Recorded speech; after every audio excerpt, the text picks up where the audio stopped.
Hi everyone, Case Manager Emma. I wanted to do 2 more pamphlets for this week because I got really good reviews and I just think pamphlets are great. They're resources that you can always have with you, ones you can easily give to others.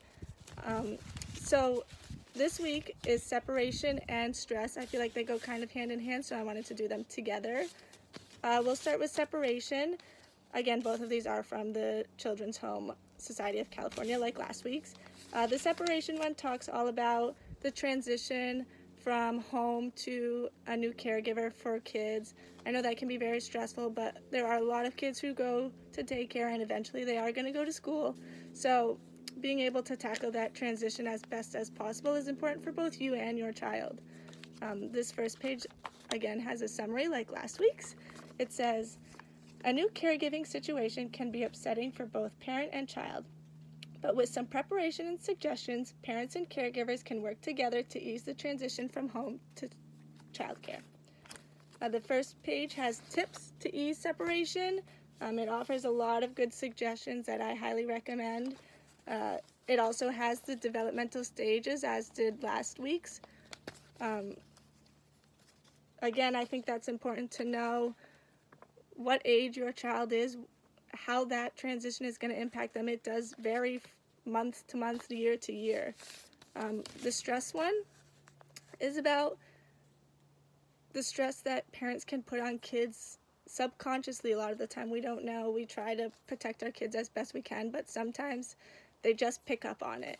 And rather than fight that, I think sometimes it's good to embrace it to a degree. Know your child, obviously. This first page talks about being a parent or caregiver can sometimes seem like an overwhelming responsibility. While caring for your child, you are also fulfilling many other roles that can create stress at home, at work, and other settings. If not recognized and dealt with, stress can affect your physical, emotional, and mental health.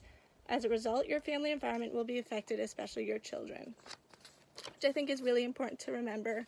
We always say try not to bring your work home, but we're all human. We all do it. So just minimizing that for ourselves and for our kids.